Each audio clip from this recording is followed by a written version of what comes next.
getting results out of the EPL this season. But also, Chelsea has played 5 games in the past 5 weeks, and they have won 4 and only lost once. And remember, they have a very good record.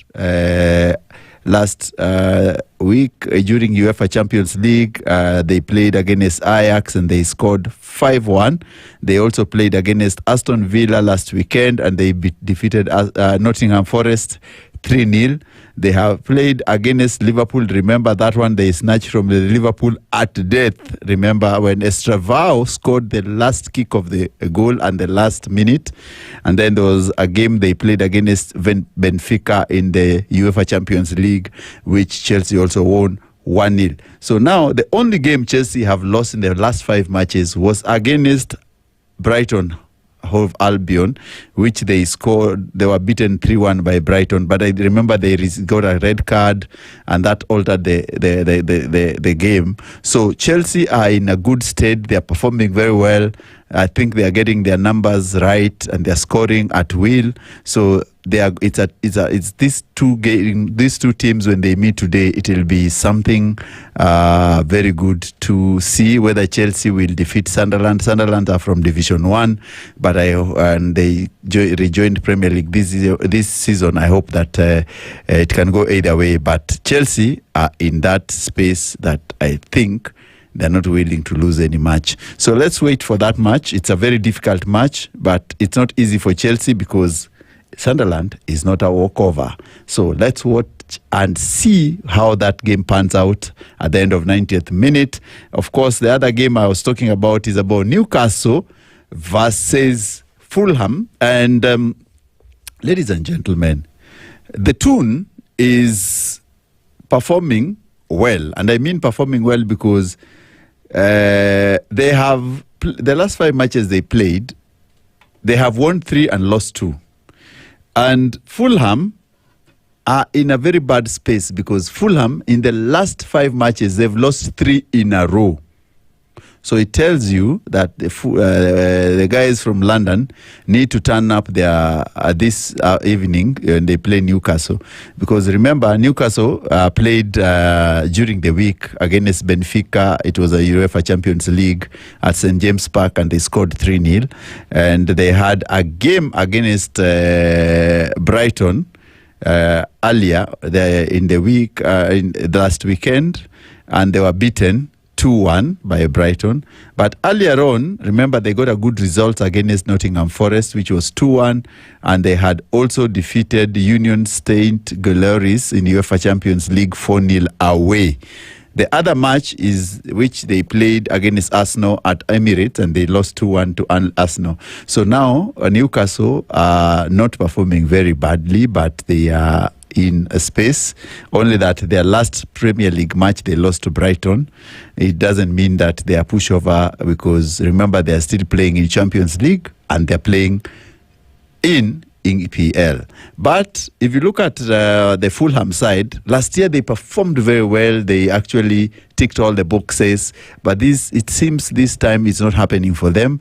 And I think Marco, the coach, should dig deep into his skill sets and see whether they can perform better, because they've lost 3 games in a row. Of course, last weekend they lost against Arsenal, they lost against Bournemouth, and they lost against Aston Villa.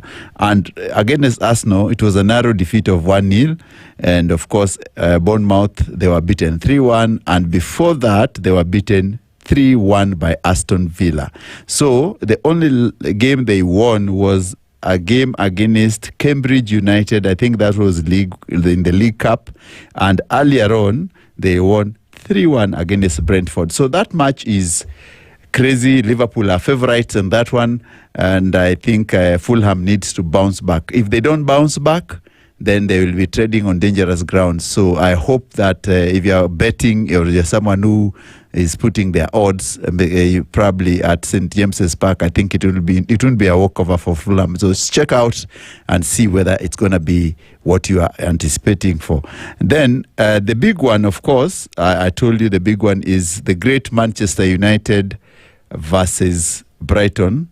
United have not beaten Brighton in a very long time. Remember, Brighton has always beaten United in the last 3 or 4 years, both home and away, and I hope that today the United side, which turned against Liverpool, will turn up against Brighton, because if they do not turn up against Brighton, for sure it will be another defeat for United, because they have always had a problem going around this Brighton side, either at Old Trafford or away at the Hove. It is always the same thing. But United are in a very good space, because remember, for the first time in 1 year since Amorim took over, they have won a back-to-back game. Amorim has never won a back-to-back game since he came and took over the reins of Manchester United coaching. So last week is the first time United took a back-to-back win, when United defeated Liverpool 2-1, and earlier on they had defeated Sunderland 2-0. So now that one was after they lost to Brentford 3-1, and they had won against Chelsea also 2-1, and lost against City 3-0. So you see, United's form is a bit coming up, but they need to really face the smaller teams with the consistency they face the bigger teams.